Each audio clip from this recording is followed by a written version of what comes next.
Ang pangalan ko ay Roberto Santos. Ako ay 64 taong gulang. At noong araw na binigyan ako ng anak kong si Miguel ng isang kruise bilang regalo para makapagpahinga.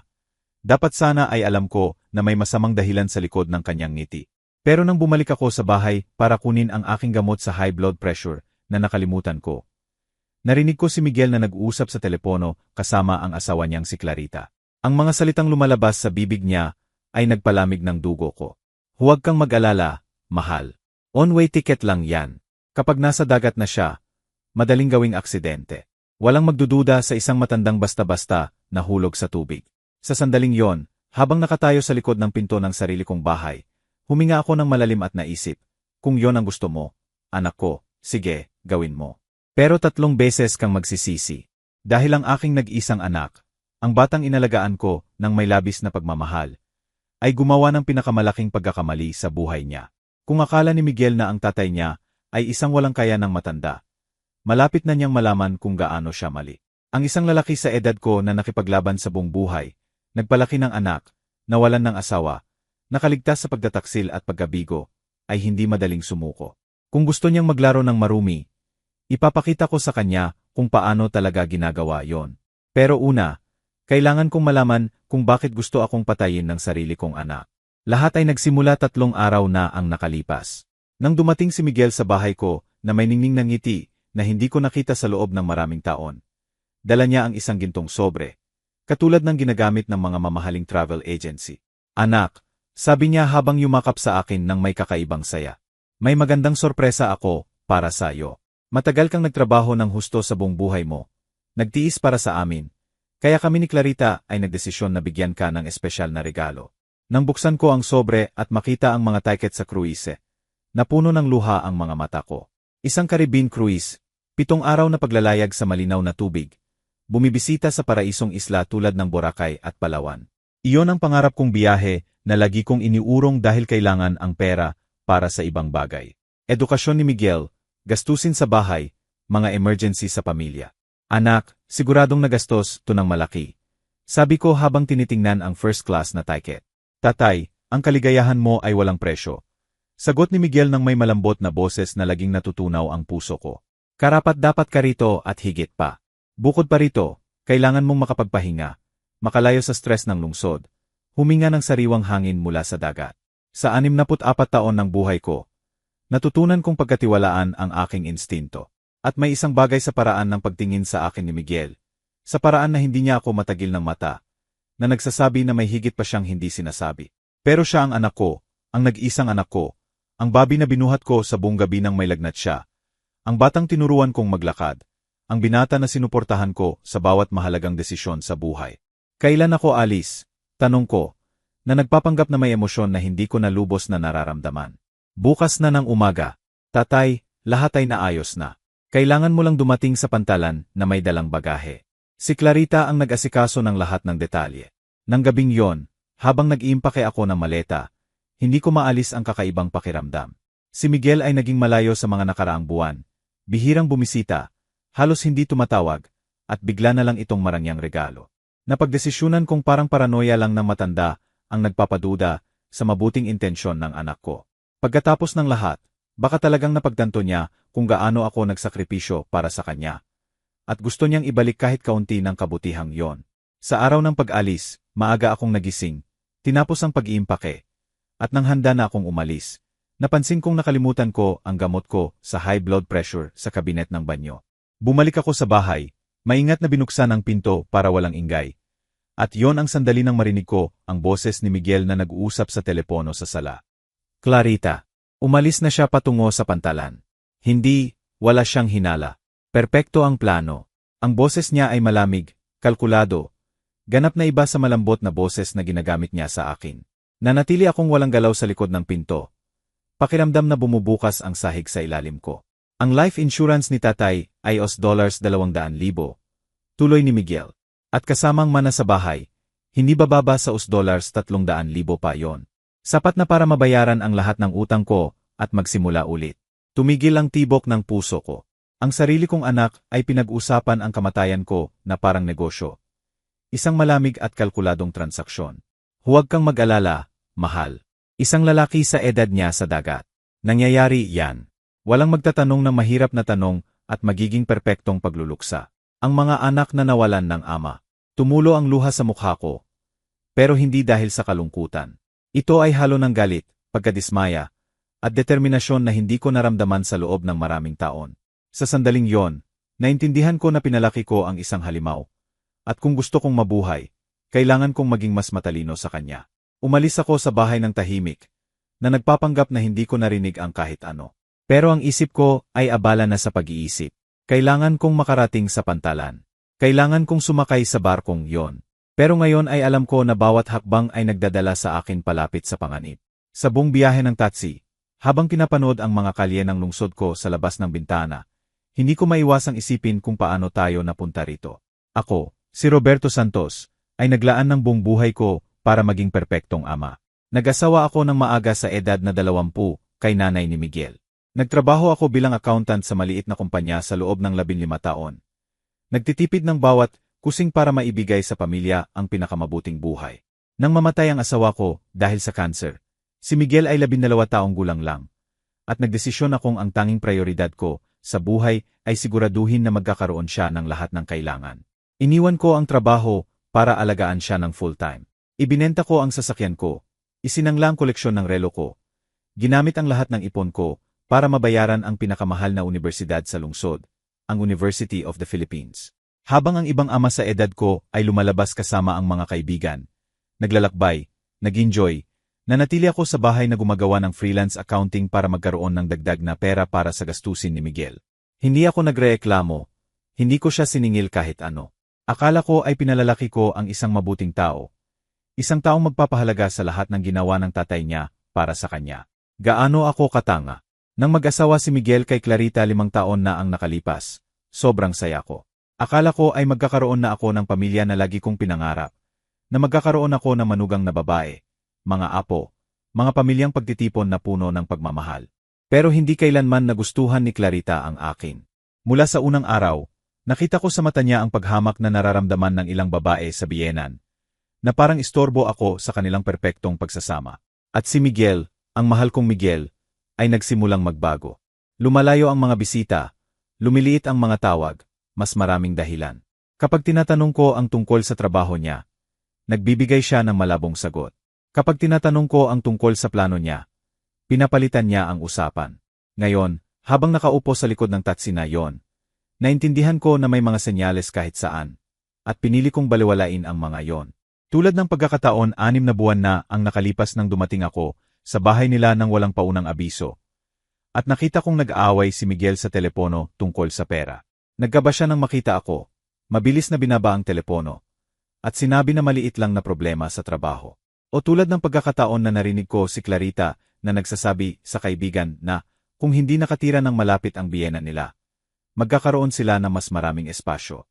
Nang banggitin ko yon kay Miguel, sinabi niya na mali ang pagkakaintindi ko, na talagang nagugustuhan ako ni Clarita. Pero minsan, ang mga babae ay nagsasabi ng mga bagay na hindi nila talagang ibig sabihin. Lagi akong nakakahanap ng dahilan para ipagtanggol sila, para bigyang katwiran ang kanilang pag-ugali, para kumbinsihin ang sarili na naglalaro lang ang imahinasyon ko. Pero ngayon, sa katotohanang tumatama sa akin na parang sampal, naintindihan ko na matagal nang pinaplano ito ng anak ko. Hindi ito biglaang desisyon. Ito ay kalkulado, maingat na pinag-isipan, detalyadong plano na may lamig ng isang profesional na mamamatay tao. Huminto ang taxi sa harap ng pantalan. Ang cruise ship ay kahanga-hanga. Isang puting higante na 12 palapag na tumataas patungo sa langit na parang lumulutang na gusali.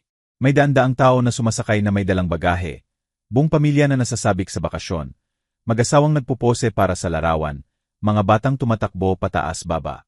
Lahat sila ay mag-enjoy ng 7 magandang araw sa dagat. Ako, ayon sa plano ng anak ko, hindi na babalik ng buhay. Pero habang hinihila ko ang maleta patungo sa pasukan ng barko, nagsimulang bumuo ang isang ngiti sa aking labi. Si Miguel ay gumawa ng kakilakilabot na pagkakamali sa pamamagitan ng pag-underestimate sa akin. Nagkamali siya sa paniniwalang ang tatay niya ay isang tanga at walang kayang matanda. Ang hindi niya alam ay sa lahat ng taon ng katahimikan, sakripisyo, at tila pagsunod, ako ay nagmamasid, natututo, nag-iimbak ng impormasyon. Hindi ako ang inosenteng lalaki na akala niya. Nang ibigay ko ang aking dokumento para makasakay, ngumiti sa akin ang attendant ng may propesyonal na kabaitan na ginagamit sa lahat ng pasahero. Ginoo Santos, gaano kasaya? Una mo bang cruise? Sagot ko, pinapanatili ang matamis at marupok na boses na inaasahan mula sa isang lalaki sa edad ko. Regalo ito ng anak ko para makapagpahinga ako. Gaano kagandang anak? Komento ng attendant habang sinusuri ang aking dokumento. Siguradong mamimiss ka niya ng husto sa 7 araw na to. Kung alam lang niya, naisip ko sa sarili ko, kung alam lang niya na ang plano niya ay ito ang huling 7 araw ng buhay ko.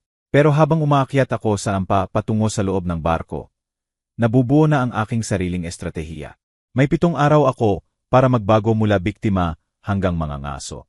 7 araw para mangalap ng ebidensya na kailangan ko. 7 araw para ihanda ang sorpresa na inihanda ko para kay Miguel. Ang aking kwarto ay nasa 8 palapag na may view sa dagat. Maganda ito, elegante, may komportableng kama at maliit na pribadong balkonahe. Binayaran ni Miguel ang pinakamahusay. Malamang na iniisip na mas madaling gawing nawawala ang isang tao mula sa balkonahe kaysa sa loob ng barko. Inilagay ko ang maleta sa kama at umupo sandali para mag-isip. Kailangan ko ng plano, mga kaalyado, at higit sa lahat, ebidensya. Dahil ang pag-aalam sa katotohanan ay isang bagay. Ang makapagpatunay nito ay iba pang bagay. Kinuha ko ang cellphone ko at tinawagan ang isang numero na sinave ko noong mga nakaraang buwan, pero hindi ko pa nagamit. Ito ang numero ni Frank Reyes, isang pribadong investigador na nakilala ko nang may problema ang kapitbahay ko sa dating asawa. Binigyan niya ako ng business card na nagsasabing kung sakaling kailangan ko ng tulong, huwag akong magdalawang isip na tawagan siya. Detective Reyes. Isang malalim na boses ang sumagot pagkatapos ng 3 ring. Hello, ito si Roberto Santos. Nagkita tayo ilang buwan na ang nakalipas sa Hope Community Center. Ang kapitbahay na may problema. Hindi ko alam kung naalala mo ako. Siyempre naalala ko, Ginoo Santos. Paano ko matutulungan? Huminga ako ng malalim bago magpatuloy. Kailangan kitang maghir para sa isang napakadelikadong kaso. Sinusubukan akong patayin ng anak ko. May katahimikan sa kabilang linya. Siguro iniisip niyang paranoidong matanda ako na may maliit na problema sa pamilya. Ginoo Santos, sigurado ka ba sa sinasabi mo? Seryosong akusasyon yan. Lubos akong sigurado. Narinig ko ang anak ko na nagpaplano ng kamatayan ko. Nasa cruise ako ngayon at naniniwala siyang one-way trip lang, to para sa akin. Kailangan mong imbestigahan ang kanyang pananalapi, mga utang, lahat ng makikita mo. At kailangan mo ring tulungan akong mangalap ng ebidensya ng plano niya. Saan ka ngayon? Sa barkong Star of the Sea. Naalis sa kalahating oras patungong Caribbean Islands. Mawawalan ako ng kontak sa loob ng 7 araw, pero pagbalik ko, kailangan kong magkaroon ng maraming impormasyon tungkol sa anak ko, Miguel Santos. Naintindihan. I-send ko sa iyo ang bank account ko sa text para matransfer mo ang $500 bilang advance. At Ginoo Santos, sabihin mo sa akin isang bagay. Mag-ingat ka ng husto. Kung totoo ang sinasabi mo, nasa tunay na panganib ka. Huwag kang gagawa ng anumang makapagpapahamak sa iyo. Detective, 64 taon na akong nabubuhay sa mundong to. Nakaligtas ako sa kahirapan, pagkawidower, pagpapalaki ng anak na mag-isa, pag-aalay ng buong buhay ko para sa iba. Maniwala ka sa akin, hindi ko hahayaang talunin ako ng sarili kong anak. Pagkatapos magpaalam kay Detective Reyes, umupo ako sa kwarto ko. Nakaramdam ng kakaibang halo ng takot at determinasyon. Nagsimulang gumalaw ang barko ng dahan-dahan, lumalayo sa pantalan. At alam ko na bawat milya na naghihiwalay sa amin sa lupa ay nagdadala sa akin palapit sa sandali na inaasahan ni Miguel na maisasagawa ang plano niya. Pero may isang bagay na hindi alam ni Miguel tungkol sa tatay niya. Hindi ako ang marupok na lalaki na akala niya. Sa lahat ng taon ng tila pagsunod, ako ay nagmamasid, natututo, nag-iingat ng mga sikreto na hindi niya o ni Clarita naisip. Nagdesisyon akong ang una kong gagawin ay galugarin ang barko. Kilalanin ang bawat sulok, bawat labasan, bawat lugar na maaring subukan ng isang tao na saktan ako. Kung susubukan nilang gayahin ang isang aksidente, kailangan kong maging handa sa anumang sitwasyon. Umalis ako sa kwarto at nagsimulang maglakad sa mga koridor ng cruise ship. Kahanga-hanga ito. Mga eleganteng restaurant, casino, tindahan, isang higanting swimming pool sa upper deck, teatro, library. Parang lumulutang na lungsod na puno ng buhay at kasiyahan. Pero hindi ako roon para mag-enjoy. Nandoon ako para mabuhay. Habang naglalakad ako, pinagmamasdan ko ang mga security camera. Marami sa halos bawat koridor at pampublikong lugar. Nagpapanatag yon sa akin ng kaunti. Mahirap gawing nawawala ang isang tao sa ganoong lugar na puno ng monitor nang hindi nagdudulot ng hinala. Gayunpaman, napansin ko rin na ang mga pribadong balkonahe ng kwarto ay walang kamera. At ang kwarto ko ay may ganitong balkonahe. Napakatalino ni Miguel sa pagpili ng partikular na kwartong yon. Sa main restaurant, habang kumakain ako ng mag-isa sa isang mesa malapit sa bintana, nagsimulang pagmamasdan ang ibang pasahero. Karamihan ay pamilya na nagbabakasyon, matatandang mag-asawa na nagdiriwang ng anniversary, grupo ng mga kaibigan na nag-enjoy. Lahat sila ay mukhang inosente, normal, masaya. Yon ang sandali nang makita ko siya. Isang lalaki na halos kapareho ng edad ko. Nakaupo ng mag-isa sa kalapit na mesa, nagbabasa ng libro habang kumakain. May pilak na buhok siya, perpektong ayos, at nakasuot ng eleganteng asul na suit. May isang bagay sa postura niya na nagsasabi na siya ay matibay at malayang lalaki. Nagkatinginan kami ng aksidente, at ngumiti siya sa akin nang may kabaitang alam lang ng mga tao sa henerasyon natin. Nagdesisyon akong lumapit. Pasensya na po, sabi ko ng mahina. Pwede po bang makisama sa mesa? Ayaw ko pong kumain ng mag-isa. Sige po, umupo ka. Sagot niya ng may mainit na boses at bahagyang accent na hindi ko matukoy. Ako si Carlos Reyes mula sa Manila. At ikaw? Roberto Santos mula sa Quezon City. Ikinagagala ko po ang pagkakakilala mo, Carlos. Habang nag-uusap kami sa tanghalian, nalaman ko na katulad ng kwento ko, ang kwento ni Carlos sa maraming paraan. Siya ay balo, nagpalaki ng anak ng mag-isa, nagtrabaho sa buong buhay, at ngayon sa unang pagkakataon sa loob ng maraming dekada, gumagawa siya ng isang bagay para sa sarili lang. Pinilit ako ng mga anak ko na magbakasyon. Sabi niya habang umiinom ng kape. Sabi nila oras na para makapagpahinga ako. Ma-enjoy ang buhay. Sa una, ayaw ko, pero sa huli ay pumayag ako. Paeho tayo, sagot ko. Nakaramdam ng agad na koneksyon sa lalaking ito. Ang anak kong si Miguel ang nagbigay nito sa akin bilang regalo. Sabi niya, kailangan ko raw makalayo sa stress ng lungsod. May isang bagay sa paraan ng pagtingin sa akin ni Carlos na nagbigay sa akin ng pakiramdam na mapagkakatiwalaan ko siya. May katalinuhan sa mata niya. Isang karunungan na dumarating lang sa karanasan ng pagiging marami ang nabuhay at natutong magbasa ng tao. Roberto, sabi niya sa akin, binaba ang boses, pwede ba akong magtanong ng personal? Mukha kang nag-alala, tense. Hindi yan ang tipikal na ugali ng isang tao sa pangarap na biyahe. Sa isang sandali, naisip kong sabihin sa kanya ang lahat. Pero naalala ko ang sinabi ni Detective Reyes tungkol sa pagpapahamak sa sarili. Nagdesisyon akong maging maingat. Medyo bago lang po sa akin ang cruise. Lahat ay bago, iba. Siguro medyo kinakabahan ako. Tumango si Carlos ng may pag-unawa. Pero nakita ko sa mata niya na hindi niya lubos na naniwala. Ang lalaking ito ay may karanasan sa pagbabasa sa pagitan ng mga linya. Tingnan mo, Roberto, sabi niya sa akin, bahagyang yumuko patungo sa akin. Hindi tayo magkakilala, pero 62 taon na akong nabubuhay. At natutunan ko kung paano makilala ang isang lalaki na nasa problema. Kung kailangan mong makipag-usap sa isang tao, o kailangan mo ng tulong sa anumang bagay, huwag kang magdalawang isip na hanapin ako.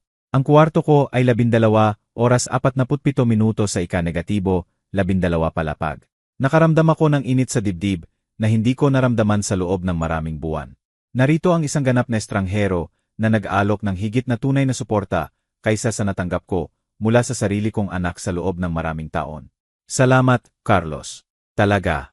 At malapit lang ang kwarto mo sa akin. Akin ay 8 oras 47 minuto sa ika-8 palapag.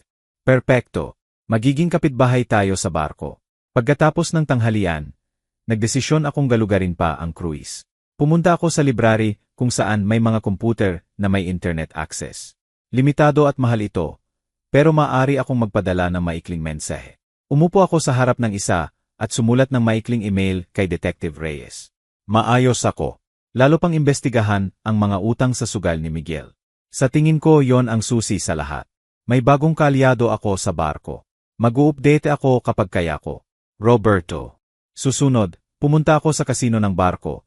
Hindi para magsugal, kundi para magmasid. Gusto kong maunawaan kung paano gumagana ang mundo ng pagsusugal. Anong uri ng utang ang maaring maipon ng isang tao? Kung paano nagiging desperado ang mga tao sa pera na isinasaalang-alang nila ang pagpatay bilang opsyon. Nakita ko ang mga lalaki at babae na nagsusugal ng malaking halaga na may natural na paraan na parang bumibili lang ng magazine. Nakita ko ang excitement sa kanilang mukha kapag nanalo at ang desperasyon kapag natalo. Nakita ko kung paano ang ilang sugarol ay nasa pababang spiral. Tumatayan ng higit pa sa desperadong pagsisikap na mabawi ang nawala. At noon ko naintindihan na hindi lang isang walang pasalamat na anak si Miguel. Siya ay isang desperadong tao, malamang na may malaking utang, na nakikita ang kamatayan ng tatay niya bilang tanging solusyon sa kanyang problema sa pera. Nang gabing yon, habang kumakain sa main restaurant, nakasalubong ko ulit si Carlos. Sa pagkakataong ito, siya ang lumapit sa mesa ko nang hindi ko inimbita. Roberto, sabi niya sa akin, naupo sa harap ko. Iniisip ko ang usapan natin kaninang hapon. At may sasabihin ako sa iyo. Mukha kang hindi isang taong nagbabakasyon. Mukha kang tumatakbo sa isang bagay o nagpaplano ng isang bagay. Tahimik ako sandali. Tinatasa kung gaano karami ang maaari kong ibunyag sa kanya. Carlos, sabi ko sa wakas, nakaranas ka na ba na matuklasan na ang isang taong lubos mong minamahal ay nagtaksil sa iyo sa pinakamasamang paraan? Lumambot ang mga mata niya, at nakita ko sa mga ito ang isang ningning ng pagkilala. Sagot niya ng simple. Ang business partner ko. Natuklasan kong nagnanakaw siya ng pera sa kumpanya namin sa loob ng maraming taon. Halos mag-bankrupt kami. Ano ang ginawa mo? Ang kailangan kong gawin. Kinolekta ko ang lahat ng ebidensya, kinaharap siya, at sinigurado kong nagbayad siya sa ginawa niya. Pero Carlos, tungkol ito sa anak ko. Huminga ako ng malalim. Si Carlos ay nagpakita na kayang itago ang mahihirap na sikreto ng pamilya at kailangan ko ng kaalyado. Isang taong mapagkakatiwalaan sa mahahalagang 7 araw na to. Carlos, sabi ko, direktang tumingin sa mata niya. Sinusubukan akong patayin ng anak ko. At may 7 araw ako para pigilan siya at patunayan ang plano niya. Agad na nagbago ang ekspresyon sa mukha ni Carlos. Hindi ito pagtataka. Hindi ito kawalan ng paniniwala. Ito ay ang tingin ng isang lalaki na nabuhay ng matagal upang malaman na ang pamilya ay maaring magtago ng pinakamadilim na sikreto. Roberto, sabi niya sa akin, binaba ang boses hanggang sa maging bulong. Sabihin mo sa akin ang lahat mula sa simula. Sa susunod na 40 minuto, ikinuwento ko kay Carlos ang buong kwento. Pinag-usapan ko ang regalo ng kruise, ang usapan sa telepono na narinig ko, ang mga utang sa sugal na pinagdudahan ko kay Miguel, ang life insurance at mana na inaasahan niya matatanggap pagkatapos ng kamatayan ko. Si Carlos ay nakinig ng walang pagputol kahit isang beses. Nang matapos ako, tahimik siya sa ilang minuto, pinoproseso ang lahat ng impormasyon. Roberto, sabi niya sa wakas, seryoso ito. Nasa tunay na panganib ka, pero mukhang may plano ka na. Nagsisimula na, sagot ko. Naghira ko ng pribadong investigador para imbestigahan ang pananalapi ni Miguel. Pero kailangan ko ng higit pa. Kailangan ko ng konkretong ebidensya ng intensyon niya. Kailangan ko ng mga saksi. Kailangan ko ng ebidensya na hindi maipagkakaila ng isang hukom. At paano mo iniisip na makukuha mo ang lahat ng yon habang nasa barko ka? Doon ko kailangan ang tulong mo, Carlos. Magkukomunika si Miguel sa akin sa buong biyahe. Tatawagan niya ako, magsisend ng mensahe, na nagpapanggap na nag-aalala siyang anak. Bawat usapan na yon ay magiging pagkakataon para magtaksil siya sa sarili. Tumango si Carlos ng dahan-dahan. Nagsisimulang maunawaan ang pupuntahan ng plano ko. Gusto mong i-record, sabi niya. Eksakto. Pero hindi ko magagawa mag-isa. Kailangan ko ng mga saksi. Kailangan ko ng isang taong makakumpirma sa idinodokumento ko. Isang taong walang emosyonal na koneksyon kay Miguel. Isang taong credible. Bilangin mo ako. Sagot ni Carlos ng walang pag-aalinlangan. Pero Roberto, may isa pang bagay na dapat nating isaalang-alang. Kung talagang nagpaplano si Miguel na gayahin ang isang aksidente sa barkong to, posible na may iba pang kasabwat. Isang tao sa kruise na nagtatrabaho kasama niya. Ang posibilidad na yon ay hindi ko naisip, at nagpalamig ito ng dugo ko. Iniisip mo na maaaring binayaran ni Miguel ang isang miyembro ng crew ng barko. Possible. O maaaring nag-hire siya ng isang tao na magpapanggap na pasahero. Roberto, kailangan mong maging alerto sa mga darating na araw. Huwag kang magtiwala sa sinuman maliban sa akin. Huwag kang tumanggap ng inumin mula sa estranghero. Huwag kang mag-isa sa mga liblib na lugar, lalo na sa balkonahe mo. Naisip ko na ang balkonahe. Maginhawang lugar, pribado. Eksakto, may mungkahi ako. Bakit hindi mo na lang gawing sa kwarto ko ang pagtulog mo? May suite ako na may sofa bed. Sa ganoon, magkasama tayo, at kung may hanapin ka sa kwarto mo, hindi ka nila makikita. Ang kabutihang loob ni Carlos ay lubos na gumalaw sa akin. Ang lalaking ito, na nakilala ako ilang oras lang, ay handang isapanganib ang sariling kaligtasan para tulungan ako. Carlos, hindi ko maaring hingin yan sa'yo. Kung may kasabwat talaga si Miguel sa barko, Roberto. Pinutol ako ni Carlos ng matatag. 62 taon na ako. Nagpalaki ako ng 4 na anak at inilibing ang asawa ko. Nagpatakbo ako ng sariling kumpanya sa loob ng 30 taon. Hindi ako natatakot sa isang spoiled na anak na gustong patayin ang tatay niya para sa pera. Bukod pa, dagdag niya ng may nakakalokong ngiti. Matagal nang wala akong kapanapanabik na pakikipagsapalaran. Nang gabing yon, pagkatapos ng hapunan, tinulungan ako ni Carlos na ilipat ang ilang mahahalagang gamit sa kwarto niya. Mas malaki ito kaysa sa akin. May hiwalay na sala at kwarto at mas malawak na balkonahe. Pero ang pinakamahalaga, may 2 kama na nagpapahintulot sa amin na magbantay sa isa't isa. Habang inaayos namin ang mga gamit ko, nagtanong si Carlos ng detalyadong tanong tungkol kay Miguel, sa personalidad niya, sa mga gawi, sa relasyon nila ni Clarita. Sabihin mo sa akin, Roberto, laging manipulative ba si Miguel, o bago lang to? Lagi siyang matalino, sagot ko, maingat na nag-iisip. Mula pagkabata, alam niya kung ano ang sasabihin para makuha ang gusto niya. Pero akala ko normal lang na katalinuhan ng bata. Hindi ko naisip na maaring maging ganito. At si Clarita, ano ang relasyon nila? Sa una ay mukhang sobrang in love sila. Pero sa mga nakarang taon ay napansin ko ang tensyon. Si Clarita ay laging nagrereklamo tungkol sa pera, na kailangan nila ng mas malaking bahay, mas mahal na bakasyon, mas magandang kotse. At si Miguel ay laging nangangako na magiging mas mabuti ang lahat, na makakakuha siya ng higit na pera. Ngayon alam na natin kung saan manggagaling ang perang yon. Komento ni Carlos ng madilim. Bandang alas negatibo, 1:00 ng gabi. Tumunog ang cellphone ko. Si Miguel. Nagkatinginan kami ni Carlos. Dumating na ang sandali para isagawa ang plano namin. Tandaan mo, bulong ni Carlos habang inihahanda ang sariling phone para mag-record. Pahintulutan siyang magsalita. Pahintulutan siyang magtaksil sa sarili. Huminga ako ng malalim at sinagot. Hello, anak. Tatay. Kumusta ang cruise? Nag-enjoy ka ba? Ang boses niya ay perpektong normal, nag-alala, nagmamahal. Kung hindi ko narinig ang usapan niya kay Clarita, sasampalataya ako na talagang nag-alala siya sa akin. Maganda, anak. Kamangha-mangha ang barko. Comfortable ang kwarto ko. Salamat ng marami sa marangyang regalo na to. Walang anuman, tatay. Karapat-dapat ka rito. Nakakilala ka na ba ng mga bagong tao? Nakikipagkaibigan ka ba? Kakaibang tanong. Bakit mahalaga sa kanya kung nakikipagkaibigan ako? Nakilala ko ang isang mabait na Ginoo, si Carlos. Magkasama kami kumakain. May halos hindi napapansing paghinto bago sumagot si Miguel. Buti naman, tatay. Mahalaga na hindi ka mag-isa. Pero mag-ingat ka rin. Sa mga cruise na to, minsan may mga taong nananamantala sa matatandang pasahero. Tiningnan ako ni Carlos ng malaki ang mga mata. Si Miguel ay nagsimulang magtanim ng duda sa sinumang maaring maging kaalyado ko. Huwag kang mag-alala, anak. Napakaingat ko. Pero sabihin mo nga, kumusta kayo roon? Kumusta si Clarita? Maayos naman, tatay. Si Clarita ay nagpapadala ng yakap. Sabi niya sana nag-enjoy ka ng husto at lubos na makapagpahinga. Gaano kabait? Miguel, pwede ba akong magtanong? Siyempre, tatay. Ano yon? Bakit ngayon mo ako binigyan ng biyaheng bilang regalo?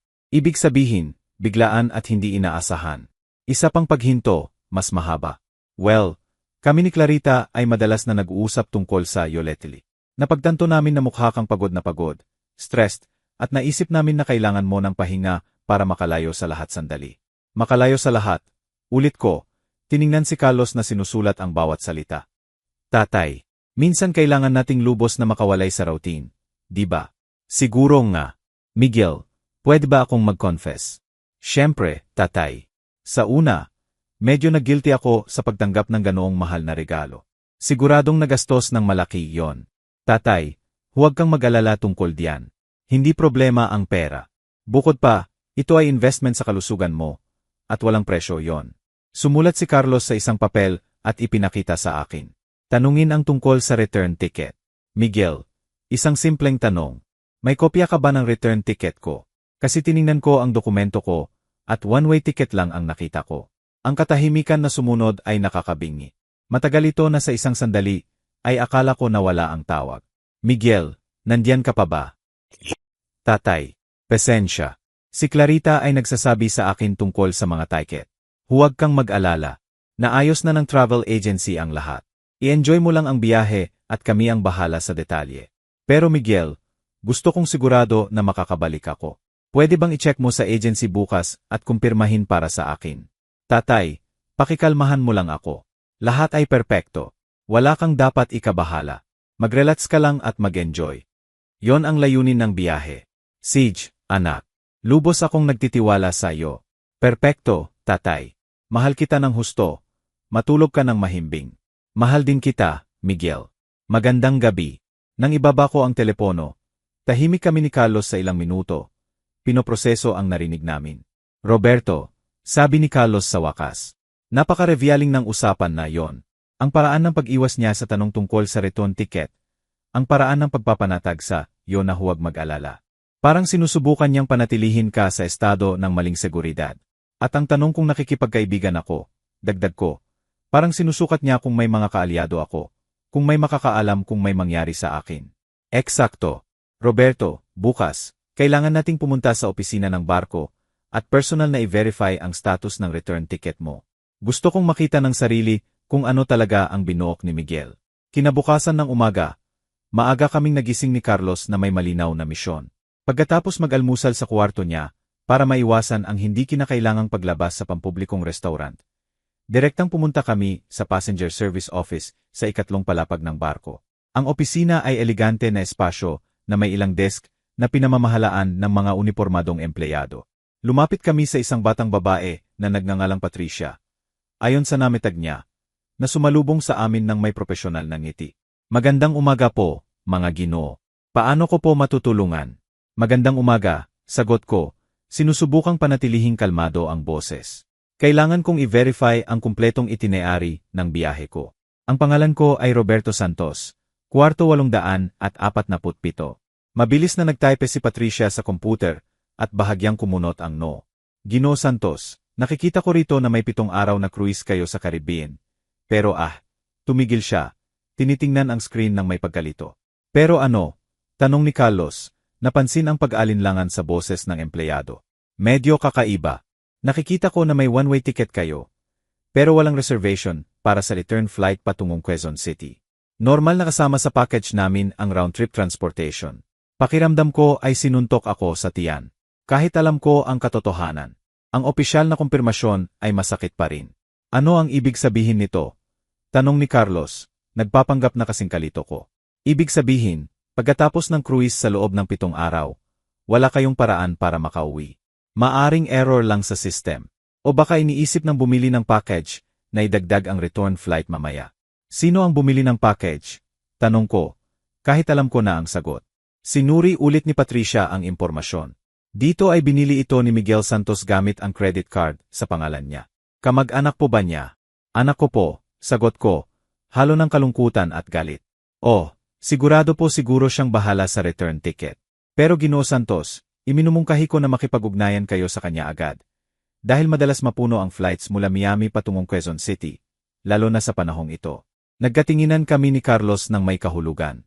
Patricia, sabi ni Carlos, pwede bang bumili na lang ngayon si Ginoo Santos ng return ticket para siguradong may upuan siya? Siyempre po, tingnan ko ang availability. Nagtype si Patricia ng ilang minuto. May available po sa flight na alis sa Sabado ng 3 oras AM. Araw na matatapos ang cruise. Ang halaga po ay $750. Gusto ko yan, sabi ko agad, kinuha ang credit card ko. Habang pinoproseso ni Patricia ang pagbili, bulong sa akin ni Carlos. Roberto, nakakuha na tayo ng unang piraso ng ebidensya. Sinadya ni Miguel na hindi bumili ng return ticket mo. Ipinapakita nito ang premeditated intent. Nang umalis kami sa opisina, nagdesisyon kaming maglakad sa deck ng barko para makapag-usap ng pribado. Maganda ang araw na may maliwanag na araw at banayad na hangin. Pero hindi ko ma-enjoy ang kahit ano dahil alam ko ang alam ko. Carlos, sabi ko habang naglalakad malapit sa railing. Bawat piraso ng ebidensya na nakukuha natin ay mas lalong sumasakit sa akin. Parang paulit-ulit na natutuklasan na gusto akong patayin ng sarili kong anak. Alam ko, Roberto, pero bawat piraso ng ebidensya ay nagpoprotekta rin sa iyo ng higit pa. Tingnan mo ang ginawa natin. Ngayon ay may return ticket ka na. At may dokumentadong ebidensya na hindi inaasahan ni Miguel na makakabalik ka ng buhay. Sa sandaling yon, tumunog ang cellphone ko. Isang text message mula kay Miguel. Magandang umaga, tatay. Kumusta ang pagising mo? Matulog ka ba ng mahimbing sa kwarto mo? Ipinakita ko ang mensahe kay Carlos. Sinusuri niya kung nasa kwarto mo ka pa. Sabi niya sa akin. Malamang inaasahan niyang doon ka sa sagot. Nagdesisyon akong subukan ang isang bagay. Sumagot ako, magandang umaga, anak. Matulog ako ng mahimbing. Nasa deck ako, nagpapahinga sa araw. Kamangha-mangha ang barko. Dumating agad ang sagot. Buti naman, tatay. Mag-enjoy ng husto. Na-explore mo na ba ang buong barko? Isa pang kakaibang tanong. Bakit mahalaga sa kanya kung gaano ko na na-explore ang barko? Hindi pa lahat. Malaki ito. Kahapon, nakilala ko ang mga restaurant at kasino. Ngayon, gusto kong makita ang pool at siguro ang spa. Perpekto, tatay. Mag-ingat lang malapit sa railing. Minsan ang mga tao ay nahihilo sa galaw ng barko at maaring mawalan ng balanse. Binasa ni Carlos ang mensahe sa balikat ko at pumutla ang mukha niya. Roberto, bulong niya. Iminungkahi niya kung paano ka mamamatay. Aksidente malapit sa railing. Alam ko, sagot ko. Nakaramdam ng lamig kahit mainit ang araw. Itinatanim niya ang ideya. Inihahanda ang lupa para kapag dumating ang balita sa lupa. Sumagot ako kay Miguel. Huwag kang mag-alala, anak. Napakaingat ko. Malayo ako sa gilid. Yon ang inaasahan ko, tatay. Mahal kita ng husto at gusto kitang makabalik ng ligtas. Ano ang ironya? Si Miguel na nagsasabi ng gusto niyang makabalik akong ligtas ng buhay nang siya mismo ang nagplano na hindi ako makabalik. Sa natitirang bahagi ng araw, mas detalyado naming pinlano ni Carlos ang plano namin. Nagdesisyon kaming kailangan namin ng higit pang ebidensya, higit pang recording, higit pang patunay ng tunay na intensyon ni Miguel. Natukoy din naming mahalaga na malaman kung may iba pang tao sa barko na kasabwat niya. Iminungkahi ni Carlos na pagmasdan ang sinumang miyembro ng crew na nagpapakita ng espesyal na interes sa akin o sinumang pasahero na mukhang nagmamasid sa akin. Sa hapon na yon, habang nasa pool kami, napansin ko ang isang lalaki na humigit kumulang 40 taong gulang na nagmamasid sa amin mula sa bar. Nakasuot siya ng birding shirt at mahabang pantalon. Nakakaiba para sa tabi ng pool. Tuwing tinitingnan ko siya, mabilis siyang tumingin sa ibang lugar. Carlos, bulong ko. Yung lalaki sa bar, yung nakaberde. Mapapansin mo na nagmamasid siya sa atin. Nakikita ko, sagot ni Carlos ng lihim na tumingin. At tama ka, kakaiba ang ugali niya. Subukan natin. Tumayo si Carlos at naglakad sa kabilang panig ng pool na parang pupunta sa banyo. Nanatili ako sa lugar ko na nagmamasid sa lalaki. Totoo nga, ang mga mata niya ay sumusunod sa akin sa buong oras. Ganap na binabaliwala si Carlos. Nang bumalik siya, kinumpirma niya ang alam ko na. Roberto, talagang nagmamasid siya sa iyo partikular. Pag-alis ko, hindi niya ako pinansin. Nakatutok ang mata niya sa iyo. Ano ang gagawin natin? Magiging mas matalino tayo sa kanila. Sagot ni Carlos ng may determinasyon. Bukas, kakausapin natin yung lalaki. Pero sa ligtas na paraan. Gagawin nating magtaksil siya sa sarili. Tulad ng ginagawa natin kay Miguel. Nang gabing yon, habang kumakain kami sa kwarto ni Carlos, para maiwasan ang paglabas sa pampublikong restaurant, tumunog ulit ang cellphone ko. Sa pagkakataong ito, si Clarita. Hello, Roberto. Kumusta ka? Si Clarita ito. Kumusta ang cruise? Ito ang unang pagkakataon sa loob ng maraming buwan na direktang tumawag sa akin si Clarita. Ang boses niya ay sapilitang masaya. Hello, Clarita. Ano ang sorpresa na tumawag ka? Maganda ang cruise. Salamat ng marami. Buti naman. Roberto, sinabi sa akin ni Miguel na nag-usap kayo kahapon at masaya ka raw. Nagbibigay yon ng kapayapaan sa amin. I-activate ni Carlos ang recording sa kanyang phone. Nag-enjoy ako ng husto. Kahit may tanong ako, Clarita. Kahapon, pumunta ako sa opisina ng cruise at sinabi nila na wala akong return ticket. Alam mo ba ang tungkol diyan? May mahabang paghinto bago sumagot si Clarita. Oh, Roberto, kakaiba yon. Si Miguel ang nag-asikaso ng lahat ng detalye. Siguro error lang sa system. Pero huwag kang mag-alala, bahala kami yan. Sigurado ka ba? Kasi binili ko na ang sarili kong ticket para makasiguro. Isa pang paghinto. Binili mo na ang return ticket mo, Roberto. Hindi mo kailangang gawin yon. Bahala kami yan. Natakot lang ako na maiwan sa Miami nang walang paraan makauwi. Siyempre. Naku, naiintindihan ko ng husto. Well, Roberto, pabayaan kitang mag-enjoy pa. Magkita tayo pagbalik mo. Clarita, bago mo ibaba, pwede ba akong magtanong? Sabihin mo nga, bakit niyo ako binigyan ng biyaheng to bilang regalo? Sinabi sa akin ni Miguel na nag-uusap kayo tungkol sa akin. Pero hindi niya ipinaliwanag kung ano ang eksaktong dahilan. Well, lately napansin namin na pagod ka, Roberto. Stressed. At naisip namin na kailangan mo ng pahinga na matagal. Matagal na pahinga. Alam mo, makalayo sa lahat sandali. Minsan kailangan nating lubos na makawalay sa daily routine. Parehong salita na ginamit ni Miguel na parang nag-rehearse sila ng sagot. Naiintindihan ko. Well, salamat ng marami sa pag-aalala nyo sa akin. Walang anuman, Roberto. Mag-ingat ka at i-enjoy ang bawat sandali. Nang ibaba ko, nagkatinginan kami ni Carlos ng walang salita. Roberto, sabi ni Carlos sa wakas, mas revealing pa ang usapan na to kaysa kahapon kay Miguel. Malinaw na kasabwat si Clarita sa plano. Ang paraan ng paggaba niya nang sabihin mong binili mo na ang return ticket.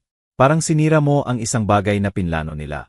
Sa ikatlong araw ng kruise, nagdesisyon kaming oras na para harapin ni Carlos ang lalaking naka-birding shirt na nagmamasid sa akin. Pero gagawin namin ito ng matalino sa pampublikong lugar kung saan ligtas kami. Pagkatapos ng almusal, bumaba kami sa kasino ng barko. Perpektong lugar ito na puno ng tao. May maraming security camera at malapit sa crew ng barko. Si Carlos ang nagbalangkas ng brilyanteng plano. Roberto, ipinaliwanag niya sa akin habang naglalakad patungo sa kasino. Upo ako sa poker table malapit sa entrance. Ikaw ay upo ng mag-isa sa isa sa slot machine. Kapag lumitaw yung lalaki, dahil sigurado akong lilitaw siya, gagawin mong medyo lasing ka, na parang marami kang nainom sa almusal. Bakit? Para maging confident siya. Para isipin niyang vulnerable ka. Ang mga mandaragit ay laging umaatake kapag iniisip nilang mahina ang biktima. Kung talagang kasabwat siya ni Miguel, gagamitin niya ang pagkakataong to para lapitan ka. Perpekto ang plano. Halos 20 minuto pa lang ako naglalaro sa slot machine. Nagpapanggap na bahagyang natitinag at nag-uusap sa sarili na parang nahihilo sa dagat nang makita ko ang lalaking naka-birding shirt na lumalapit. Sa pagkakataong ito ay nakasuot siya ng dilaw na shirt. Pero tiyak na siya yon. Matangkad, itim ang buhok, humigit kumulang 40 taong gulang, na may ngiti na sinusubukang maging friendly, pero nagbibigay ng lamig sa akin. Pasensya po, Ginoo, sabi niya sa akin, lumalapit sa machine ko. Ayos lang po ba kayo? Mukha kayong pagod. Oh, sagot ko, bahagyang pinapahina ang mga salita. Siguro marami akong nainom na mimosa sa almusal. Ang bakasyon na to ay nakakabaliw. Ngumiti siya at nakita ko sa mata niya na nahulog siya sa bitag. Una mo ba to sa cruise? Tanong niya. Naupo sa machine sa tabi ko. Regalo ito ng anak ko. Sabi niya, kailangan ko raw makapagpahinga. Binigay ko ang eksaktong impormasyon na alam kong gusto niyang marinig. Gaano kagandang anak? At saan siya ngayon? Nasa cruise din ba siya? Hindi. Nanatili siya sa Quezon City. Para sa akin lang to. Espesyal na regalo para makapagpahinga ng lubos. Tumango ang lalaki, at nakita ko kung paano kumislap ang mga mata niya sa impormasyong yon. Well, kailangan mong sulitin ito. Na-explore mo na ba ang buong barko? Halos lahat. Kahapon, nasa upper deck ako nanonood ng sunset. Maganda, pero medyo nakakatakot na malapit sa tubig. Nakakatakot? Bakit? Oh, clumsy ako, sabi ko, tumatawa na parang talagang lasing. Lagi akong natatakot na lumapit ng husto sa railing. Sa galaw ng barko, madaling mahulog. Bahagyang nagbago ang ekspresyon sa mukha niya. Parang nakatanggap siya ng napakahalagang impormasyon. Tama kang mag-ingat, sabi niya nang may boses na ngayon ay mas kalkulado. Lalo na sa gabi. Madulas ang deck dahil sa moisture ng dagat. Talaga? Ay, naku. Well, mas mabuti sigurong manatili na lang ako sa kwarto pagkatapos ng hapunan. Anong palapag ang kwarto mo? Doon ang tanong na hinihintay namin. Sa ikawalong palapag, 847. Maganda ang balkonahe, pero tulad ng sinabi ko, natatakot ako na lumampas ng husto. Ngumiti ang lalaki ng paraan na nagpalamig ng dugo ko. Well, Ginoo, ikinagagalak ko ang pagkakakilala mo. Sana masulit mo ang natitirang cruise. Tumayo siya at mabilis na umalis. Mula sa posisyon ko, nakita kong diretso siyang pumunta sa public phones ng barko. Si Carlos ay nagmamasid sa buong usapan mula sa poker table niya. Nang umalis ang lalaki, tumayo rin siya at lihim na sinundan siya. 15 minuto pagkatapos, bumalik si Carlos sa akin ng may urgenteng ekspresyon. Roberto, kailangan nating mag-usap agad ng pribado. Mabilis kaming umakyat sa kwarto niya at isinara ni Carlos ang pinto ng may lock. Roberto, tumawag agad ang lalaki pagkatapos kausapin ka. Hindi ko narinig ang buong usapan, pero malinaw kong narinig ang mga salitang to. Nasa 847 siya, ikawalong palapag na may balkonahe.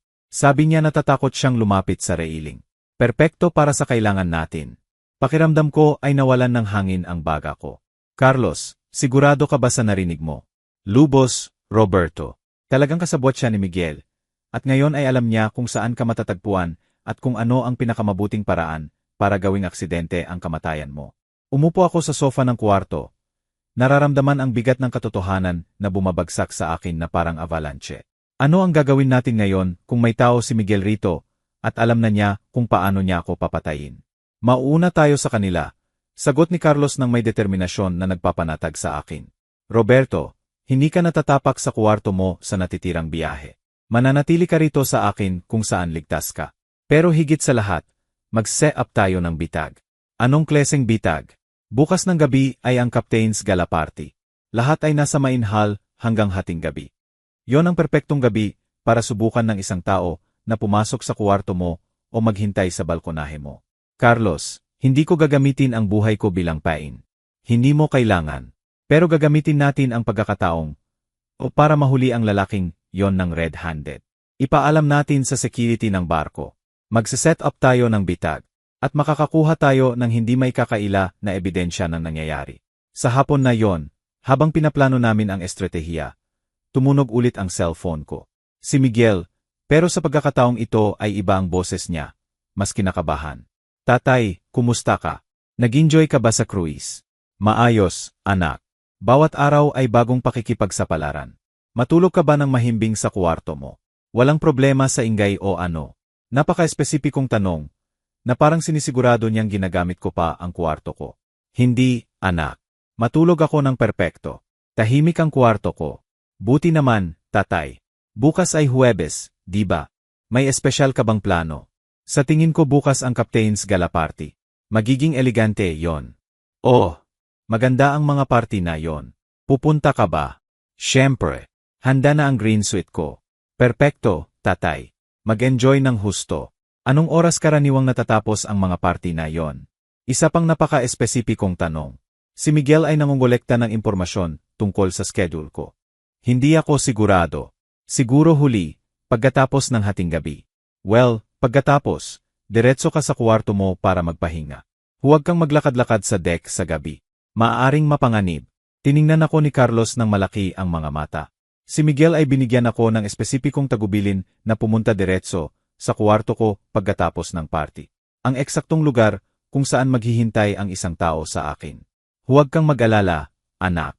Diretso ako sa kwarto ko pagkatapos ng party. Perpekto, tatay. Mahal kita ng husto. Matulog ng mahimbing. Nang ibaba ko, tahimik kami ni Carlos sa ilang minuto. Roberto, sabi niya sa wakas, kinukumpirma ng usapan na yon ang lahat. Alam ni Miguel kung kailan ang atake. Malamang siya mismo ang nagsabi sa lalaking yon na bukas ng gabi pagkatapos ng gala party. Mag-isa ka sa kwarto mo. Carlos, natatakot ako. Ang planong to ay nagiging tunay na, mapanganib na. Alam ko, Roberto, pero malapit na rin tayo sa pagkakaroon ng lahat ng ebidensya na kailangan natin. Isa pang gabi at magkakaroon tayo ng sapat na ebidensya para makulong si Miguel habang buhay. Nang gabing yon, hindi ako makatulog. Bawat ingay sa halway ay nagpapatalon sa akin. Bawat galaw ng barko ay nagpapaalala sa akin kung gaano ako kahina sa gitna ng karagatan. Pero nakaramdam din ako ng isang bagay na hindi ko naramdaman sa loob ng maraming taon. Isang panloob na lakas. Isang mabangis na determinasyon na hindi sumuko. Ganap na in-underestimate ni Miguel ang tatay niya. Nagkamali siya sa paniniwalang ako ay walang kayang matanda na madaling sumuko. Bukas ng gabi, matutuklasan niya kung gaano siya mali. Sa Huwebes ng umaga, isinagawa namin ni Carlos ang pinakamahalagang bahagi ng plano namin. Kailangan naming makipag-ugnayan sa security ng barko nang hindi inaalerto ang lalaking nagmamasid sa akin. At kailangan naming gawin ito sa paraan na seryoso silang kukunin kami. Iminungkahi ni Carlos na direktang pumunta kami kay Captain Juan Perez. Bilang dating negosyante, Alam niya na ang pagpunta diretso sa pinakamataas na awtoridad ang pinakamabuting paraan para marinig kami. Roberto, ipinaliwanag niya habang naghahanda kami. Ang mga kaptain ng cruise ship ay sinanay para harapin ang lahat ng uri ng sitwasyon, kidnapping, pagnanakaw, pagtatangka ng pagbatay. Alam niya kung ano ang gagawin. Sa alas negatibo siyam, 00 ng umaga, nagpakita kami sa opisina ng kaptain. Siya ay isang lalaki na humigit kumulang 50 taong gulang na may kulay-abo na buhok at presensya na agad na nagbigay ng respeto at tiwala. Mga Ginoo, ako si Captain Juan Perez. Paano ko matutulungan? Si Carlos ang nag-umpisa. Captain, may napakaseyosong sitwasyon kaming i-report. Si Ginoong Roberto Santos ay binabantayan ng isang suspicious na lalaki. At may dahilan kaming maniwala na nasa panganib ang buhay niya. Inanyayahan kami ng kaptain na umupo at nakinig ng mabuti habang ikinukwento namin ang buong kwento. Ipinakita namin sa kanya ang recordings ng mga tawag kay Miguel at Clarita. Ipinaliwanag namin ang one-way ticket at detalyadong inilarawan ang lalaking sumusunod sa akin. Ginoo Santos, sabi ng kaptain nang matapos kami, napakaseryoso nito. Kung totoo ang sinasabi nyo, pinag-usapan natin ang premeditated na pagtatangka ng pagpatay sa barko ko. Kaptain, sagot ko, naiintindihan ko na mukhang hindi ka panipaniwala. Pero bawat piraso ng ebidensya na nakalap namin ay tumuturo sa parehong konklusyon. Hindi ito mukhang hindi ka panipaniwala sa akin. Sagot ng kaptain ng seryoso. 20 taon na akong naglalayag, at nakita ko ang lahat. Ang kasakiman ay maaring magdala sa mga tao sa hindi maisip na bagay, kahit sa sariling pamilya. Yumuko si Carlos pasulong. Kaptain, may plano kami para mahuli ang lalaking yon ng red-handed ngayong gabi sa gala party. Pero kailangan namin ng tulong mo at ng kooperasyon ng security team mo. Nakinig ang kaptain sa aming plano ng detalyado. Risky ito, pero matalino. Pupunta ako sa gala party ayon sa plano. Pero sa halip na pumunta sa kwarto ko pagkatapos, magtatago ako kasama si Carlos. Samantala, babantayan ng security ng barko ang kwarto ko at paligid nito para mahuli ang suspicious na lalaki kung susubukan niya ang anumang bagay. Magandang plano, aminado ng kaptain. Pero magdadagdag kami ng ilang modification para siguradong ligtas ka ng lubos. Ipinaliwanag niya na mag-i-install sila ng karagdagang kamera malapit sa kwarto ko, na magkakaroon ng security agents na magpapanggap na pasahero sa mga kalapit na koridor, at bibigyan ako ng panic device na maaari kong i-activate kahit saan sa barko. Ginoo Santos, sabi ng kaptain bago kami umalis, gusto kong malaman mo na mula sa sandaling ito, nasa opisyal na proteksyon ka na ng barkong ito. Hindi ko hahayaang mangyari sa iyo ang anumang habang nasa responsibilidad ko. Sa unang pagkakataon sa loob ng mga araw na yon, talagang nakaramdam ako ng ligtas. Ang natitirang bahagi ng araw ay dahan-dahang lumipas.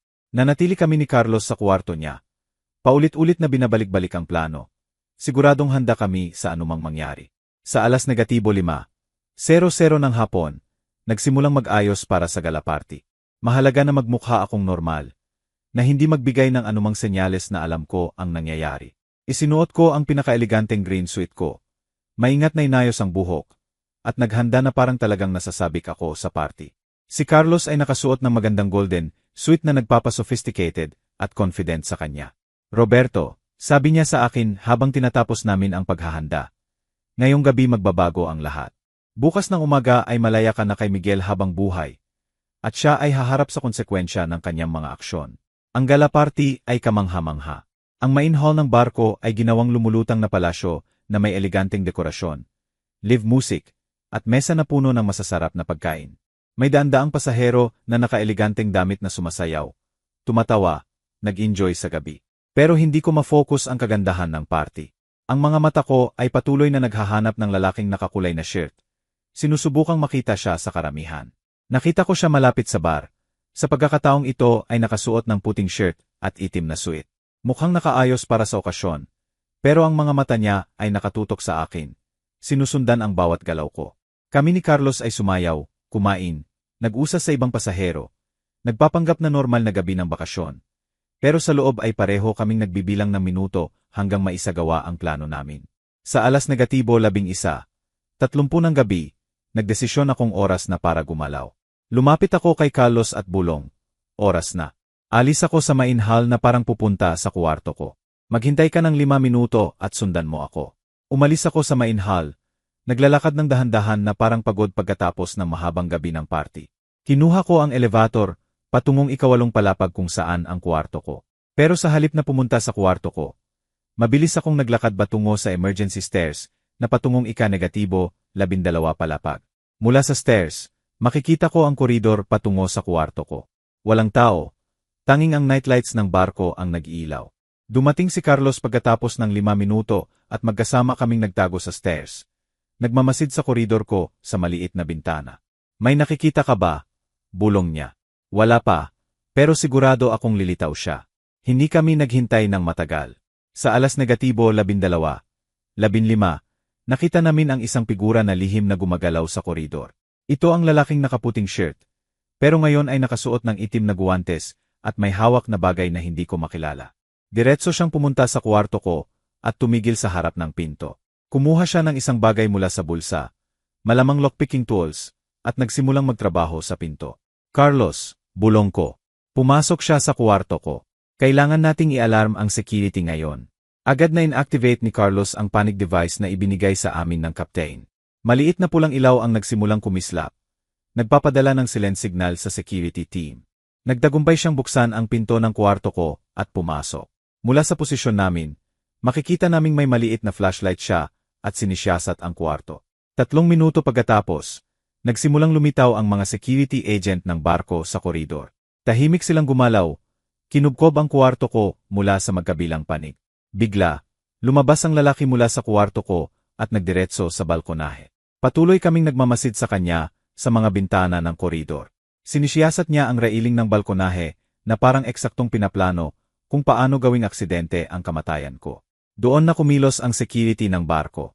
3 agent ang pumasok sa kwarto ng sabay. Kinubkob ang lalaki bago pa siya makariyak. Mula sa posisyon namin sa stairs, narinig namin ang kaguluhan ng dakpin siya. Sumisigaw siya, iginiit na nagkamali siya ng pagpasok, na mali ang kwarto. Pero nang halughugin ang bulsa niya, nakita nila ang maliit na bote na may likido, lockpicking tools, at pinaka-incriminating sa lahat, isang cellphone na may text messages mula kay Miguel. Kami ni Carlos ay bumaba sa ikawalong palapag kung saan si Kaptain Juan ay nangangasiwa na sa sitwasyon. Ginoo Santos, sabi ng kaptain, nahuli namin ang umaatake sa iyo at nakakita kami ng napaka-interesanteng ebidensya. Ipinakita niya sa akin ang cellphone ng lalaki. May ilang mensahe mula kay Miguel na may espesipikong tagubilin. Maghintay hanggang pagkatapos ng hating gabi. Gawin mong parang nahulog siya sa balkonahe ng aksidente. Siguraduhin na walang senyales ng laban. Nakaramdam ako ng halo ng ginhawa at katakutan. Ginhawa dahil buhay at ligtas ako. Katakutan dahil may huling kumpirmasyon na binayaran ng sarili kong anak ang isang tao para patayin ako. Kaptain, tanong ko nang nanginginig ang boses. Ano ang mangyayari ngayon? Ngayon, Ginoo Santos, ang lalaking to ay formal na arestado pagdating natin sa pantalan bukas. At magkakaroon ka ng lahat ng ebidensya na kailangan para idemanda ang anak mo sa pagtatangka ng pagpatay. Ang Biyernes ng umaga ay ang pinakamahaba sa buhay ko. Pagkatapos arestuhin ang lalaking hinier ni Miguel, kami ni Carlos ay nagpuyat sa kwarto niya. Pinoproseso ang lahat ng nangyari. Iniutos ni Kaptain Juan na manatili ang detainee sa security cell ng barko hanggang makarating tayo sa pantalan. Roberto, sabi sa akin ni Carlos habang umiinom ng kape sa alas negatibo 3:00 ng madaling araw. Napagtanto mo ba ang ginawa natin? Hindi lang natin nailigtas ang buhay mo, kundi ngayon ay may hindi may kakaila na ebidensya tayo para makulong si Miguel. Alam ko, sagot ko. Nakaramdam ng kakaibang halo ng tagumpay at malalim na kalungkutan. Pero Carlos, natuklasan ko rin na ang nag-iisang anak ko, ang batang pinalaki ko ng may labis na pagmamahal, ay talagang gusto akong patayin. Hindi ko alam kung paano ako makakabawi rito. Makakabawi ka dahil mas malakas ka kaysa sa inakala ni Miguel, at dahil ngayon ay magkakaroon ka ng pagkakataon na mabuhay ng malaya mula sa kanyang manipulasyon at kalupitan. Sa alas negatibo 6:00 ng umaga, tumawag si Detective Reyes mula sa Quezon City. Nagtrabaho siya buong gabi na imbestigahan ang pananalapi ni Miguel. Ginoo Santos, sabi niya ng may excited na boses. Nakita ko ang eksaktong hinahanap natin. Ang anak mo ay may utang sa sugal na higit $200,000 sa mapanganib na loan sharks. Pero hindi lang yon. Ano pa ang nakita mo? Si Miguel ay nagpalsipika ng pirma mo sa mga bank document sa loob ng maraming buwan. Ginamit niya ang bahay mo bilang kolateral para sa ilang loan nang walang alam mo. Kung namatay ka, manmana siya ng lahat at makakabayad ng utang niya. Pero Roberto, may isa pang bagay na kailangan mong malaman. Sabihin mo, si Clarita ay lubog din sa utang. May overdue credit cards, siya na higit $50,000. Pareho silang desperado sa pera. At ang kamatayan mo ang tanging solusyon na nakita nila. Bawat bagong revelasyon ay parang punyal sa puso. Hindi lang si Miguel, kundi si Clarita rin ang nagplano ng kamatayan ko para sa pera. Detective Reyes, ano ang kailangan nating gawin ngayon? Pagbalik mo sa Quezon City bukas, diretso tayo sa police station. Sa lahat ng ebidensya na mayroon tayo, arestado agad sina Miguel at Clarita. Pagkatapos magpaalam, umupo ako ng tahimik ng matagal. Si Carlos ay iginalang ang pangangailangan ko na iproseso ang lahat ng narinig ko. Sa wakas, nagdesisyon akong oras na para gawin ang isang bagay na matagal ko nang inyurong. Tawagan si Miguel. Carlos, sabi ko, gusto kong tawagan si Miguel ngayon. Gusto kong marinig ang boses niya kapag sinabi ko na alam ko ang lahat ng ginawa niya. Sigurado ka ba, Roberto? Mapanganib to. Kung malaman niyang nabigo ang plano niya. Wala akong pakialam sa panganib. Pagod na akong magpanggap. Pagod na akong magpanggap na inosenteng tatay na walang alam. Gusto kong malaman niya na ang tatay niya ay hindi ang tangang matanda na akala niya. Ideal ko ang numero ni Miguel. Sinagot niya sa ikalawang ring. Tatay, ano ang sorpresa? Kumusta ang pagising mo? Matulog ka ba ng mahimbing pagkatapos ng party? Ang boses niya ay sa pilitang masaya tulad ng dati. Pero ngayon ay naririnig ko ang kasinungalingan sa bawat salita. Hello, Miguel. Matulog ako ng mahimbing. Pero may sasabihin akong napaka-interesante na nangyari kagabi. Ano ang nangyari, tatay? Well, pagkatapos ng party, nang bumalik ako sa kwarto ko, nakita ko ang isang lalaki na sinusubukang pumasok sa kwarto ko. Naniniwala ka ba? May mahabang katahimikan sa kabilang linya. Isang lalaki. Anong kleseng lalaki? Isang lalaki na humigit kumulang 40 taong gulang. Aestado siya ng security ng barko. At alam mo kung ano ang pinakakakaiba, Miguel. Ano, tatay? Nang halughugin ang phone niya, nakita nila ang mga mensahe mula sa iyo. Mga mensahe kung saan binigyan mo siya ng tagubilin kung paano ako patayin at gawing aksidente. Ang katahimikan na sumunod ay nakakabingi. Matagal ito na akala ko ay ibinaba niya ang telepono. Miguel, nandiyan ka pa ba? Tatay, sabi niya sa wakas ng ganap na ibang boses, malamig at kalkulado. Hindi ko alam ang pinagsasasabi mo. Impossible yon. Impossible, Miguel. May recordings ako ng lahat ng usapan natin sa telepono. May ebidensya ako na hindi mo binili ang return ticket ko. May patunay ako na nag-hire ka ng killer. At ang detective na hiner ko ay may ebidensya ng lahat ng utang mo sa sugal at ang mga fraudulent loan na kinuha mo gamit ang bahay ko. Isa pang mahabang katahimikan. Nag-hire ka ng detective, tatay. Nabaliw ka ba? Hindi, Miguel. Nagiging matalino ako sa unang pagkakataon sa buhay ko. Itinigil ko ang bulag na pagtitiwala sa iyo at sinimulang gamitin ang utak ko. Tatay, sa tingin ko ang stress ng biyahe ay nakakaapekto sa iyo. Nagsasabi ka ng mga bagay na walang sense. Walang sense, Miguel. Nabigo ang plano mo. Aestado ang lalaking hiner mo. Buhay ako. At bukas pagdating ko sa Quezon City, ikaw ang arestado sa pagtatangka ng pagpatay. Tatay, pakikalmahan mo. Pag-uwi mo, mag-uusap tayo ng mahinahon. Naguguluhan ka lang. Hindi ako naguguluhan, Miguel. Nadismaya ako. Nawalan ako ng pag-asa. Malungkot ako sa pagpapalaki ng isang anak na mas pinahalagahan ang pera kaysa sa buhay ng sariling tatay. Pero hindi ako naguguluhan. At huwag mo na akong tawaging tatay mula ngayon. Sabi ko nang may katatagan na hindi ko alam na mayroon ako. Ang tatay ay isang taong iginagalang, minamahal, pinoprotektahan. Ikaw ay nakita mo lang ako bilang hadlang sa pagitan mo at ng pera ko. Pakinggan mo ako ng mabuti, Miguel. Pagdating ko sa Quezon City bukas, ibibigay ko ang lahat ng ebidensya sa police station. Magte-testify ako laban sa iyo. At sisiguraduhin kong gugulin mo ang natitirang buhay mo sa kulungan na iniisip ang ginawa mo sa lalaking nagbigay sa iyo ng buhay. Tatay, hindi mo yan magagawa. Ako ang anak mo. Ang anak ay hindi sumusubok na patayin ang tatay. Halimaw.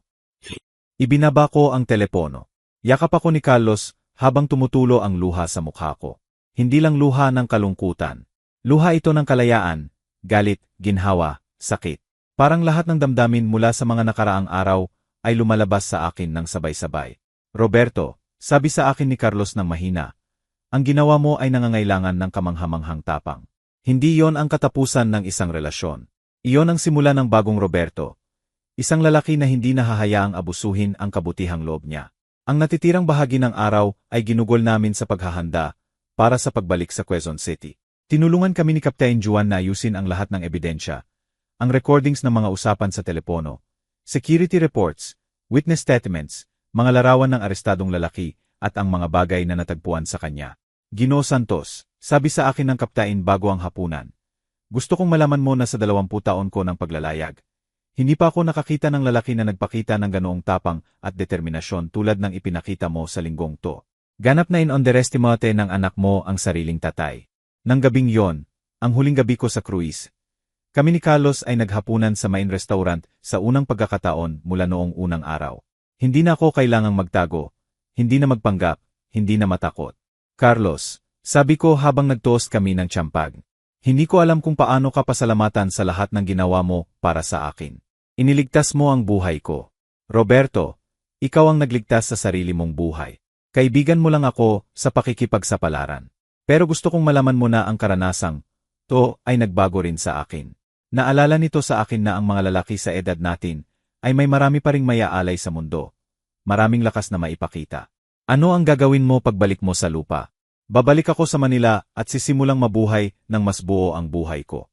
At ikaw, Roberto, ano ang gagawin mo? Sisiguraduhin kong magbabayad si Miguel sa ginawa niya. At pagkatapos, sisimulang mabuhay para sa sarili ko sa unang pagkakataon sa 64 taon.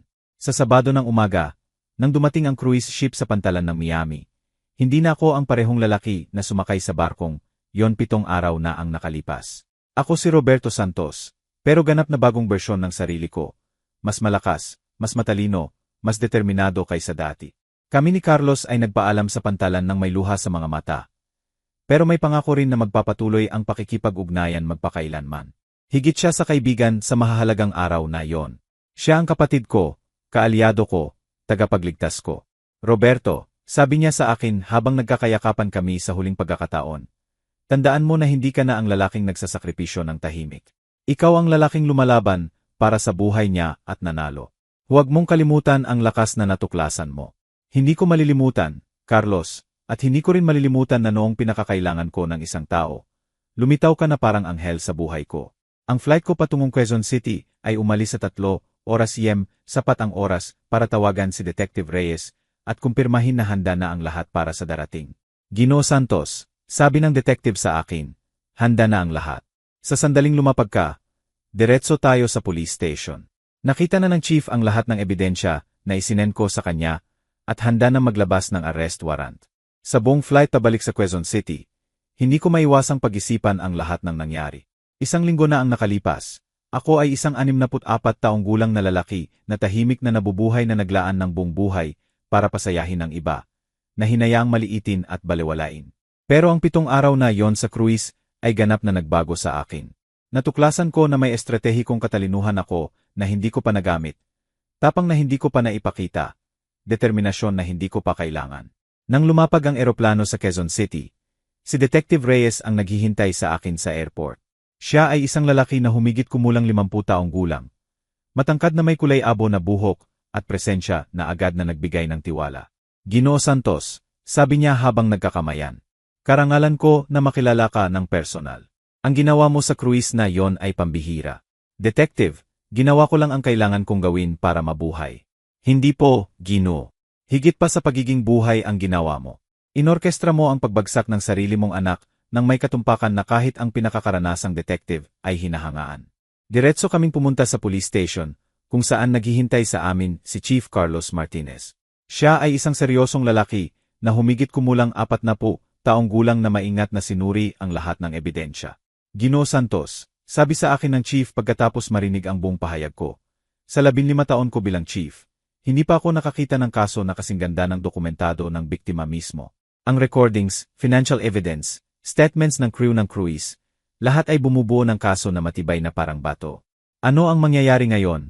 Tanong ko. Ngayon ay maglalabas kami ng arrest warrant para kay Miguel Santos sa attempted murder, criminal conspiracy, at financial fraud. Kay Clarita Santos sa criminal conspiracy at complicity in attempted murder. Pareho silang arestado bago matapos ang araw. 2 oras pagkatapos, Nakaupo ako sa sala ng sarili kong bahay, naghihintay. Si Detective Reyes ay nagpumilit na manatili sa akin, hanggang arestado, sina Miguel at Clarita sakaling magdesisyon silang magdesperado. Sa alas negatibo 6:00 ng gabi, tumunog ang cellphone ko. Si Chief Martinez. Ginoo Santos, may balita ako. Aestado na sina Miguel at Clarita. Nakita namin sila sa bahay nila. Mukhang naghahanda para tumakas sa bansa. May nakahandang maleta at ticket ng eroplano patungong Toronto. Nakaramdam ako ng halo ng ginhawa at malalim na kalungkutan. Ginhawa dahil ganap na ligtas na ako. Kalungkutan para sa huling kumpirmasyon na talagang gusto akong patayin ng anak ko. Ano ang mangyayari sa kanila ngayon? Haharap sila sa hustisya. Sa lahat ng ebidensya na mayroon tayo, malamang na mahabang sentensya sa kulungan ang matatanggap nila. Si Miguel ay nahaharap sa charges na maaring magresulta sa 20 taon sa kulungan. Si Clarita bilang accomplice ay hanggang 0 taon. Nang gabing yon, mag-isa sa bahay ko sa unang pagkakataon sa loob ng 1 linggo. Umupo ako sa paborito kong armchair at nag-isip tungkol sa lahat ng nagbago sa buhay ko. Hindi na ako kailangang mabuhay ng takot sa sarili kong anak. Hindi na ako kailangang magpanggap na hindi ko alam kung gaano siya kalupit. Hindi na ako kailangang magsakripisyo ng kaginhawahan ko para sa isang taong hindi nagpapahalaga sa akin. Pero higit sa lahat, natuklasan ko ang isang bagay tungkol sa sarili ko na hindi ko alam. Kayang-kaya kong lumaban para sa sarili kong buhay at manalo. Ang mga sumunod na buwan ay isang whirlwind ng legal na proseso. Kailangan kong mag-testify sa trial. Harapin si Miguel sa korte. Muling buhayin ang lahat ng detalye ng kanyang pagtataksil. Masakit ito, pero liberating din. Sa panahon ng trial, sinubukan ni Miguel na magpanggap na ang repentant na anak, na isang lalaki na gumawa ng kakilakilabot na pagkakamali, pero talagang minamahal ang tatay. Pero napakalakas ng ebidensya. Ang recordings, text messages, testimony ng lalaking hinir niya para patayin ako, financial evidence, lahat ay nagpapakita ng larawan ng isang lalaki na malamig na nagplano ng pagpatay sa sariling tatay. Sa araw na inanunsyo ang sentensya, sinentensyahan si Miguel ng 18 taon sa kulungan. Si Clarita ay nakatanggap ng 8 taon. Nang marinig ko ang verdict, hindi ako nakaramdam ng tuwa, pero nakaramdam ako ng hustisya. Pagkatapos ng trial, gumawa ako ng mahahalagang desisyon tungkol sa buhay ko. Ibinenta ko ang bahay na tinitirhan ko sa loob ng maraming taon. Ang bahay na puno ng masakit na alaala. Gamit ang pera mula sa pagbebenta, bumili ako ng maliit at komportableng apartment sa bagong lugar ng lungsod. Pero ang pinakamahalaga ay ang ginawa ko sa oras at enerhiya ko. Nagsimula akong magboluntaryo sa isang help center para sa matatandang lalaki na biktima ng pang-abuso sa pamilya. Ang karanasan ko ay nagturo sa akin na maraming lalaki sa edad ko ang nagdurusa ng tahimik. Hinahayaang abusuhin ng sariling pamilya dahil sa paniniwalang wala silang opsyon. Mga Ginoo, sasabihin ko sa mga lalaking pumupunta sa center na naghahanap ng tulong. Gusto kong ikwento sa inyo ang kwento kung paano sinubukan akong patayin ng sarili kong anak at kung paano ko hindi lang nailigtas ang sarili ko kundi dinala rin siya sa hustisya. Bawat ulit na ikukwento ko ang kwento ko, nakikita ko sa mga mata ng mga lalaking yon ang parehong pagbangon na naranasan ko sa cruise. Ang pag-unawa na hindi sila doomed na maging biktima, na may higit na lakas at resources sila kaysa sa inakala nila. Kami ni Carlos ay pinanatili ang aming pagkakaibigan sa pamamagitan ng weekly phone calls at occasional visits. Siya ay naging higit pa sa kaibigan. Siya ang battle brother ko, ang taong tumulong sa akin na matuklasan kung sino talaga ako. 1 taon pagkatapos ng cruise, bumisita si Carlos sa akin sa Quezon City. Nagkainan kami sa bagong apartment ko nang magtanong siya ng isang tanong na nagulat sa akin. Roberto, nagsisisi ka ba na inilantad mo si Miguel? Nakaramdam ka ba ng nostalgia sa relasyon niyo noon? Carlos, sagot ko ng walang pag-aalinlangan. Ang relasyong akala ko mayroon ako, kay Miguel, ay hindi kailanman umiral talaga. Ilusyon ito batay sa pangangailangan kong maniwala na pinalaki ko ang isang mabuting tao. Ang katotohanan ay lagi siyang manipulative, lagi siyang makasarili, lagi niyang nakita ako bilang paraan para makuha ang gusto niya. Iyon lang ang hindi ko gustong makita. At hindi mo ba na-miss na magkaroon ng pamilya? May pamilya ako, sabi ko, ngumingiti. May ikaw. May mga lalaki sa center na naging kapatid ko. May buhay ako na puno ng mga taong nagpapahalaga sa akin, kung sino ako, at hindi kung ano ang makukuha nila sa akin. Sa 2nd anibersaryo ng pagbalik ko mula sa cruise, nagdesisyon akong gawin ang isang bagay na sumisimbolo sa ganap kong pagbabago. Nag-sign up ako sa dance classes. Sa 66 taong gulang, Natutunan kong sumayaw ng swing, salsa, at ballroom. Ginoo Santos, sabi ng dance instructor ko, isang 30 taong gulang na binata na nagngangalang Luis. Hindi pa ako nakakita ng taong sa edad mo na gumagalaw ng may ganoong kumpiyansa at grace. Saan mo natutunan ang ganoong self-confidence? Natuto ako sa dagat. Sagot ko ng ngumingiti. Natuto akong kapag lumalaban ang isang lalaki para sa buhay niya.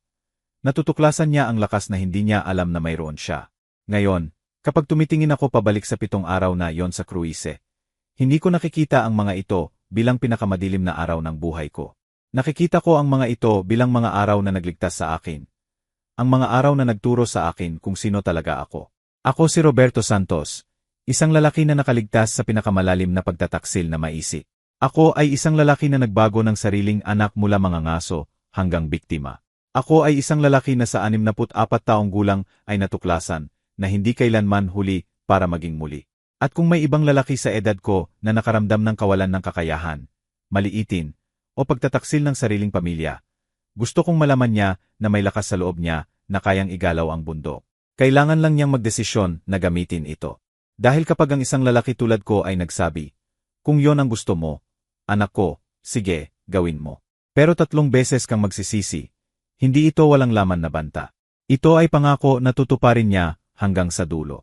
At nagsisi si Miguel. Nagsisi siya ng aestuhin siya. Nagsisi siya ng hatulan siya. At magpapatuloy siyang magsisi araw-araw sa susunod na 18 taon na gugulin niya sa kulungan na naalala na ganap niyang in-underestimate ang lalaking nagbigay sa kanya ng buhay. Nagustuhan mo ba ang kwento ko at saang lungsod ka nakikinig? Magkita tayo sa comments. Kung nagustuhan mo ang kwento, maaari mo akong suportahan sa pamamagitan ng pagpapadala ng super thanks para makapagbigay ako ng higit pang kwentong ganito. Maraming salamat na sa suporta. Hinihintay ko ang mga komento mo tungkol sa kwento. Sa video, makikita mo ang 2 bagong life stories na inirerekomenda ko mula sa puso. Marami pang iba sa channel ko. Huwag kalimutang mag-subscribe. Hanggang sa susunod na life story na may pagmamahal at respeto mula sa payo ng tatay.